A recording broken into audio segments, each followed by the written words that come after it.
The schedule for today, this again is a beginning introductory webinar. So we're going to be talking about what fidgets are. So I'll do a brief overview of what they are, what they can do, what sensors are available, just so that you have a better understanding. We'll talk about the getting started kit. So this is our introductory kit for students. This is a really nice project that basically, I mentioned before that the fidgets are a professional tool. So what the getting started kit does is it gives students a nice on-ramp to this professional tool without overwhelming them. After that, we're going to do a code review. So we're just going to take a little bit of a deep dive into one of the sensors. So we're going to be looking at the sonar sensor here. So this is a sonar device. This measures distance. So this is used if you do have the rover. This is the sensor that's on the front of the rover that is used for object detection. So we'll kind of do a little bit of a dive into that. We'll take a look at Python and we'll take a look at Java. And then we'll just take a look at some classroom examples. So to show you what people are doing with their fidgets. And then I'm actually going to briefly touch on Scratch and MakeCode. So jumping into it, taking a look at what are fidgets. So we can see at the top line there, they are programmable USB sensors. So I showed these before. So this is what these sensors look like. So this one, again, is a distance sensor. But they all kind of have this look, all of the fidgets. They come in this black enclosure generally. They all kind of fit in the palm of your hand like that. And they generally do one specific task. So this one, again, is a distance sensor. So it'll tell you how far something away, or how far away something is, sorry. There are sensors like this. So this is more interesting if you're into game design, Unity, things like that. So this is a thumbstick fidget. You can have user input there. That's pretty fun. We have spatial fidgets. So these are fidgets that have accelerometers, magnetometers, and gyroscopes. So hundreds of these things available. And what I'm going to just quickly do is I'll show you a few more examples here. So this is just sensors. We can see there's 160 sensors. So pH, if you're looking into the cross-curricular type of thing for your school, there's pH sensors. We actually have a weight scale, so like a force sensor, distance, encoders, keypads, so capacitive touch, dials, light, basically anything that you would want for a physical kind of computing project. And then we also have controllers. So if you are interested in motor controllers, what do we got here? We got DC, BLDC, servos, basically anything you'd want in that area. So lots of these things available. So any project you'd want to do, there's probably a sensor for you. I'll touch on pricing later, but this is our main website here. This is kind of our professional facing website. So all of the prices that you see here are in USD. And what we do for education is we actually take 40% off. So anything you see on this website, which is just fidgets.com, you would get 40% off for an educator. And there's actually even larger discounts if you buy bundles, but we'll talk about that later on. But I guess just to start out, this is the kind of the professional facing website, and then the site you guys with your students will primarily be on is our education website. So it looks like this. So this is fidgets.com/education. So anything that's /education and then something else will be where you guys are primarily living. If it's just fidgets.com and it looks like this, you're probably on the wrong site almost 99% of the time. So that is a little bit on sensors in terms of what is actually supported. So Windows, Mac OS, Raspberry Pi, basically anything that you'd want to use it on. And the exciting thing that's coming up is we have Chromebook support coming up, and that's literally going to be released within a week or so. So pretty exciting. Same with languages. So the idea with Fidgets is that these sensors should work with you. We're not forcing you to go into any specific language or development environment. So sensor-wise, language-wise, Python, Java, C#, Swift. That works really well for the high schools. And then if you are doing anything with kind of middle school or younger, Scratch and MakeCode will be released again this month, which is exciting. What I'm going to do quickly is just show you how you would actually connect your fidget sensors. So I'm just going to stop sharing this. So how you actually use your sensors is you would take your sensor. So again, I have this sonar fidget here. I would take my cable. So we have these 3-wire cables that look like this. So not super easy to see, but 3 wires there. And essentially they come in all different lengths, so shorter, longer, whatever you'd like. And essentially what you do is you take your sensor, you take your cable, and you just plug it in like this. So just like that, you can kind of hear it snap into place. So plug and play. And then from there, what you do is you take your hub. So we have this hub device, and this is essentially how you connect all of your sensors to your computer. So this is the wired hub. We're just talking about kind of the base case right now, but there are wireless versions available. So basically you take your sensor now. So I have my sonar, I take my hub, and I'm just plugging it into any of the ports. So just like that. So now I have my hub and my sensor. So if I wanted to connect multiple sensors, I would just connect multiple sensors. If I run out of space on my hub, then I can add another hub to my system. So super easy. From there, what you do is you would take a USB cable. So here I just have a standard USB cable. I have a mini on this end. So again, not super easy to see, but USB mini on this end and Type A on this end. And essentially all you're doing is you're plugging it in to your hub like that. So now I have the sonar, the hub, and I have the USB cable. And now I'm just plugging this into my computer. So I'm going to plug this in here. And then I'm going to try to get it in screen in view of everybody. So there you can see my distance sensor is pointing up at the ceiling. And then what we'll do quickly is we're just going to run a little quick piece of code here so that everybody can get an idea of what these things actually look like. So here's a Python example. We're not going to go through the code in depth right now. We're going to do that afterwards. But essentially, even though it's a professional tool, we can see here that the code to actually use these sensors is quite simple. So we basically, after we're importing our libraries, we have 1, 2, 3 lines of code here. And if I press run, we're getting now, within a few seconds. So basically plugging in the device takes, 20 seconds. The code is extremely short. And then all of a sudden here you have this physical data streaming into your program. So that's what's really beautiful about Fidgets is that if you're teaching software, if you just want to get something done, it's extremely fast. So right now it's measuring the distance to the ceiling, which is about 2 meters, as we can see. Hopefully I'm sharing my screen. I think I am. Yeah. Okay. Sorry.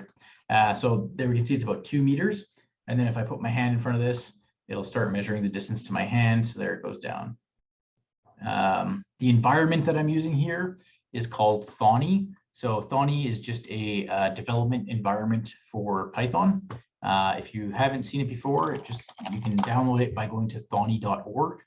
So thonny.org, you don't need to use Thonny. You can use whatever Python development environment that you'd like. So a lot of people use PyCharm, for example. So that's totally fine. Basically, any environment works with Fidgets. But if you are interested in looking, or if you're looking for a new environment, Thonny is pretty nice, especially it's really good for beginners. The main thing that I like about it is you don't have to worry about trying to link. You don't have to worry about also downloading your Python version. It comes bundled with Python. So in a lot of development environments like PyCharm, for example, students may have to link to their specific Python interpreter. But with Thonny, it's just kind of all built in. So once you download this, you're kind of good to go. So that's that. We'll talk a little bit more about the code later, but essentially that's how you use Fidgets. You plug them in, you write a little bit of code, and then you're good to go. Let's see. The last. Yes, I mean, and there's also, so Dean said about PyCharm. PyCharm also has some other benefits. It's a little bit more of a, if you're working with kids that are in grade maybe 12, 11, 12, it's definitely more of a professional vibe to it. So, if they're going to university, it may be more beneficial to use that. But if you say you had grade 10 students or grade 11 students who don't really know what they're doing, very, they're just kind of getting started, Thonny's a little bit more friendly, but both good, both good. So the last thing about Fidgets that I'm going to touch on is I mentioned before that it's a professional tool. So what we have here, we have this link. If you're following along, this will bring you out to our professional examples slide. So we have collected a bunch of interviews and pictures and examples showing who actually uses Fidgets out in the field. So I'll put this in the chat in case you're interested in taking a look. But essentially we have interviews here. So the top part is interviews. So for example, Dr. Gambari, we actually just did this one not too long ago. Actually, it's interesting for Dean. So Dean, he was a research engineer at University of Saskatchewan. So he was doing, I think he was in chemical engineering. And in this video, he talks about one of the projects that he used his Fidgets for. Artisan is a open source coffee roasting platform that's extremely popular, and they use Fidgets in all of their stuff. This is a robotics company. So this company actually creates these robots that drive around buildings and create 3D scans of the building.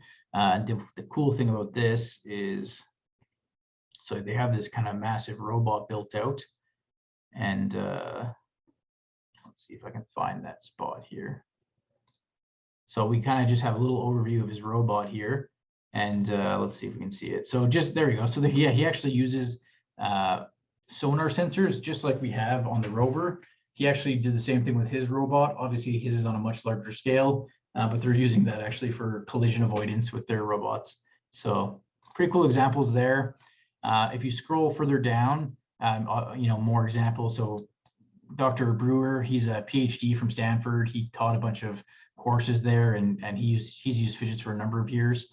But just cool examples. One of the main reasons we did this is because a lot of students in computer science don't necessarily know how their skills apply to other fields. So it's a really good example here for Dr. Toby Jackson. He's actually studying trees, so he's maybe more along the biology in the biology field, but he's still heavily using computer science to actually collect data. And I think that's a good point for students, because they think, well, I'm interested in biology or I'm interested in chemistry, so I don't need to take computer science. But it's like, hey, nowadays, almost everything you're doing is probably going to be revolving around computer science anyway. So it's you should take the computer science course to get familiar with it. Hey, thanks for joining us, K-Brock. We're just kind of midway through, but we will send out a recording so you can catch up later on. But anyway, so those are some great examples there. And then if you, at the very bottom here, there's these slides. So you can click on the slides, and then these are just more examples showing students, who's using Fidgets and what they're doing. So again, another Canadian example here is Triumph. So Triumph is Canada's only particle accelerator. And they work directly with scientists at CERN, and they have, for example, right there, we can see their hub. So that hub that we saw earlier that was controlling our sonar, we can see it there on the bench of these these really high-end scientists. A bunch of different examples here from all over the place. So definitely a good way to introduce Fidgets. If you have maybe your first lesson is an introduction to Fidgets, or we're going to be starting with Fidgets, that's a great place to start. Alrighty, so that is the kind of brief overview of what Fidgets are. So programmable USB sensors. There's hundreds of these sensors available. Super easy to code against, and they're a professional, authentic tool, which is obviously really nice in the classroom. All right, so moving on, we're just going to quickly talk about the free kit offer. So this is our getting started kit. We're at this point in the presentation going to transition to our educational platform, and this is kind of the beginning of that. So if you don't have your getting started kit, you can get it for free. So the link is fidgets.com/education/free. So I put that in the chat there. We limit it to basically one kit per school. And right now we're limiting it to the United States and Canada. So I'll just quickly jump to the form here. And essentially, if you know anyone in your district that's not in your school, you could send this to them and they can get a free kit and they can try it out as well. So pretty good free kit offer. That's been on for a little while. It'll probably be on for a little bit longer, but definitely something to take advantage of if you haven't already. So once you receive your getting started kit, there's a full online course available for it. So if you do have this in your hand right now, if you turn it to the side, you'll see a little URL there. So it's fidgets.com/start. So that is where we're going to be going today. So fidgets.com/start. That will take you to the online course for this. And I'll put that in the chat as well. So fidgets.com/start. So this will take you here. This is our kind of introductory tutorial that'll again, this is the kind of the on-ramp for students who want to use Fidgets. So, you know, if you have the Rover kit, for example, and you want to use the Rover kit, you definitely want to start with the Getting Started kit, because this will just give them the foundation. And then after they go through this, they'll be able to do basically any project that they want to. So this has a little video here that definitely recommend watching if you can. It just has some, you know, some more examples of Fidgets being used by professionals and all that. It basically just kind of gets students a little bit excited. We found that basically when we're visiting schools, students do prefer to use a tool that is used in the real world. So this again just kind of gets them a little bit excited about what they're going to be learning. After they do that, the first thing to do here is to make sure that you set your language and your environment. So basically this button right here, so this one right here, we click on that, and these are your options here. So you have Windows, Mac OS, Raspberry Pi, just like we talked about earlier. And essentially what you do is you just select what you're working with. So today, for example, I'm using Windows with Python and Thonny. So I'm going to do that. If you have a development environment that's not listed here, you can send an email to education@fidgets.com. So I'll put that in the chat there. And just let them know. And generally what happens, I mean, usually we have all the main environments covered, but if you do have something that's not there, let us know. So once you press done there, that will basically set up this website for me, for example, Windows, Python, and Thonny. So now the website's set up for me, and I can start following the instructions. So what they're going to do is they're going to, when they receive their kit, the buttons and the LEDs won't be installed yet. So they start by building their kit here. So we're not going to go through every step today, but we'll just show you what it looks like. So this is what the course looks like here. Essentially, you have your navigation on the left-hand side, and then you just have your steps here. So the building is not going to be a huge component of working with Fidgets. We do try to focus more on the software. So, you know, building the kit will take maybe 5-10 minutes maximum, and not too much going on here. The only thing to note is that they can click on these images to make them larger.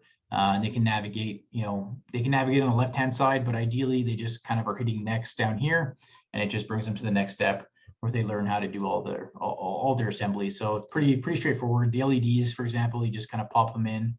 The hub, this part's, you know, they want to make sure that they are getting the ports in the right spot. So, or their elements in the right spot. So, for example, the red button should be on port 0. The green button should be on port 5. Because when they write their code later on, that's going to make sure they have the correct results. But again, pretty straightforward. So after they go through building their kit, they're going to configure their environment. So this again will depend on what environment that they're using. So today I selected Thonny, so Python with Thonny. So I have my instructions here on how to actually add the Fidget libraries. So it's pretty straightforward. All the instructions are here, but it seems like we may have mostly Python people here today. So essentially all that you're going to do is, depending on your environment, this will look slightly different, but you're going to find your package manager. So Python has pip as the package manager. And all you're going to do if you're on Windows is you're going to look for Fidget 22 native, just like that. You'll click on the Fidget 22 native package, and then you'll just install it. So that's all you have to do. Once it's installed, you can just start coding. If you're on a Mac, there's slightly different instructions, but again, this just gets repopulated. So if I change my instructions to Mac, Python and Thonny, then I'll get my instructions for Mac. So pretty straightforward there. I'm going to change back to Windows. Alrighty, so once they build their kit and they configure their kit, the next step is to kind of work through these tutorials. So I'm just going to take a look at the first one here, which is blinking the LED. So starting with blinking the LED, we start simple and then we kind of layer on complexity. But essentially the goal for this one is, you're supposed to be trying to blink your red LED. So again, you have your navigation on the left-hand side.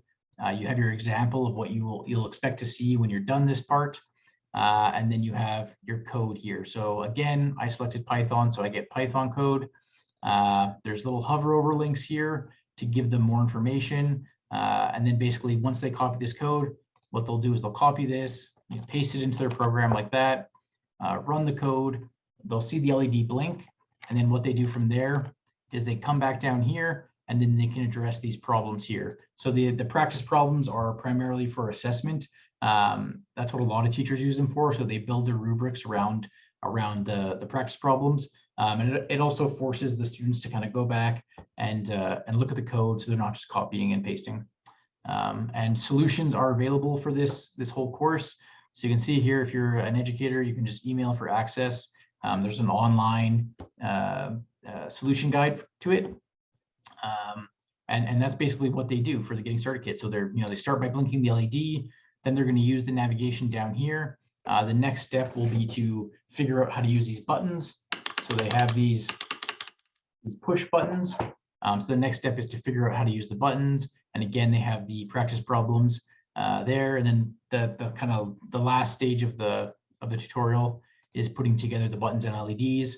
And then they have a practice challenge. So again, a lot of the challenges, teachers, depending on what you're doing in your classroom, you may assign this, you may not.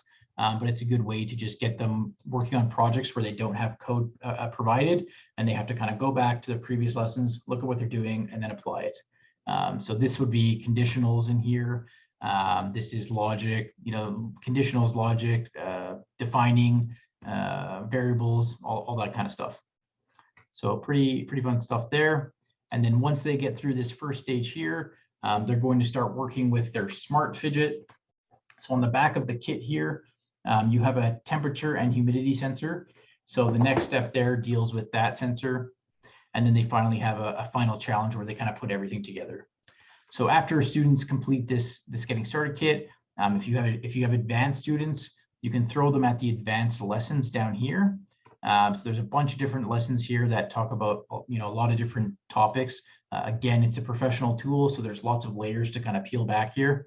So that's kind of the basic Getting Started kit. If anyone has any questions, let me know. But it's quite a fun little project, and it's surprising how much they can actually learn with just a few elements here. With just the LEDs, the buttons, and the temperature humidity sensor, they actually get a huge amount of understanding from that. So it's really great. After they complete the Getting Started kit, depending on what you have in your classroom, a lot of teachers will have, say, the rover kit, or a plant kit, or whatever, some other kit that they have. What they'll do is they'll go through the Getting Started kit first, and then they'll immediately throw them at a larger project. Another option that you have is there's a tab up here. So I'm looking at this Learn tab up here. So we have Getting Started kit. So this is basically brings you to this page here. You can see they're all leveled here. We have device tutorials. So if maybe you have a handful of sensors, maybe you ordered a bundle for your classroom. What a lot of teachers will do is they'll say, okay, you learned about the Getting Started kit. Now I want you to learn about all the sensors that we have. So you can go to the level 2, and the students can take a look at all the sensors and go through. So for example, if they have a thumbstick fidget in their classroom, they can open this up and they can learn about the thumbstick fidget. It gives them some code. Again, it gives them some assessment. So these are all available, shows them how to hook it up. That's an option. And then the third level here is projects. So if maybe you just have the Getting Started kits in your classroom, we have a lot of projects that just use the Getting Started kit. So you can actually select it from here, this left-hand side here. So if you hold Shift, that'll get you all your Getting Started kit projects. And there's a lot of interesting things that they can do with just the Getting Started kit. So if you want to if you don't have the budget to get more kits this year, or different types of kits, there's actually quite a lot to do with just the Getting Started kit. So there's some fun stuff here. Alrighty, so that is the overview of the Getting Started kit. Alrighty, so the next thing we have, I'm actually running out of time a little bit here, so I'm gonna have to go faster. But what I wanted to do here was just show you how to use a sensor. So we previously we had the code running. We had the code running for this distance sensor here, this sonar sensor. So just to look take a look at how you would actually use a sensor. Again, so if I had a brand new sensor, I would probably go to the device tutorials tab here, just so I could get some information about the sensor. So I would scroll down until I saw my sensor. So here it is here. Click on that and it will bring me to the sensor page. And this is where I will be able to get code and learn about the sensor. So for example, if I copy this code, this will allow me to basically get started with the sensor. And this is the exact same code that I had run at the beginning of the webinar. So that's where you would actually find your base code. So there's always going to be base code for you with Phidgets, and that's where you would find your sensor base code. So taking a little bit of a closer look at the code itself so that we have a better understanding of how Phidgets actually work. What we have here is a basic Python program. This is what you'll see when you're writing Python. So at the very top here, you're always going to have your Python, your imports. And essentially what this is doing is we added our Fidget libraries earlier. So we did this Fidget 22 native thing. So we did that and we installed our libraries. And what this is doing now is just grabbing those libraries. So it's grabbing the Fidget class, which you have to have for every Fidget project. You're always going to have the Fidget class. And then for today, we're grabbing the distance sensor class, which is used because we're using a distance sensor here. So depending, if you're using a temperature sensor, you would import the temperature sensor class like that. And that will allow you to interface with that temperature sensor. And again, there's always base code available, so you don't have to worry too much about it because it'll always be there for you. The next step here we have is creating our object. So we are this again, the distance sensor comes from this distance sensor here, and we're just creating our object and we're calling it distance sensor. So I could call this height, I could call this Y, whatever I want to call it. But that's the first step there. The next step here is opening your sensor.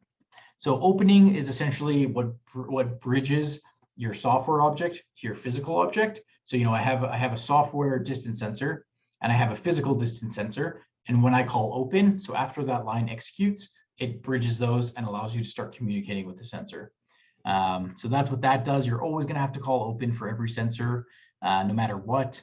And then essentially from there, what I'm doing is I can just freely use the sensor however I want to. So here I'm simply just printing it. So I have a while loop that's spinning. So just if you've kind of coded against Arduinos or any kind of firmware before, this will be something that's familiar to you. But I just have a while loop that's continually spinning, and I'm just printing the latest distance basically. So again, if I run this code, we can see the distance being spit out here. And again, it's measuring the ceiling, and I can change it by putting my hand in front of it. The graph on the right, if you're wondering about the graph, that's actually just a built-in feature of Thonny. So that's nothing to do with Phidgets. That's just, they have this plotter thing here, so you can turn it on and turn it off, and it'll automatically graph that for you. So that's what it looks like in Python. That's kind of a basic overview of your code. When you go through the Getting Started kit, it will explain every single part of this. So it'll explain what create is, it'll explain what open is. It goes through all of that for the students. And then if you were to take a look at it in a different language, so just in case anyone uses Python here, this would be that exact same, oops, that's not part of it. Okay, this would be the exact same piece of code there. So basically with Java, the only difference is you're importing a jar file. So if you use Java, you'll be familiar with jar files. So you import that jar file, and then it's the exact same thing. So you're importing the libraries, you're creating a new distance sensor, you're opening it, and then you're printing it out. So exact same thing. And it's actually nice if you have, I know some curriculums, depending on where you're at, what region you're in, you may have to teach in 2 different languages, or they want you to incorporate a different language. So that's a thing that we see some teachers do, is they'll tell someone to make a project in one language, and then they can tell them to do it in another language to get that credit. So that's Java there. And then the last thing I want to go over today, within the time we have, it was about 45 minutes scheduled. I just want to go over some examples of how people are using Phidgets, how students are using Phidgets. So what we have here is once you understand Phidgets, once your students have a good understanding, they can do things like this. So this is a school out of Eastern Canada who had a greenhouse and they wanted to automate it. So they essentially just took, they used a Raspberry Pi, and they had, temperature sensors, humidity sensors, pressure sensors, all these different types of sensors. And they actually ended up creating a website that displayed all the information. So you can kind of see in the background here. So it displays all the information and actually allows the goal for, I think their goal this year is to have a window automatically open and close using a servo controller from Phidgets. And that's all pretty advanced stuff. And it's all they're doing it in grade 12. So that's a really cool example there.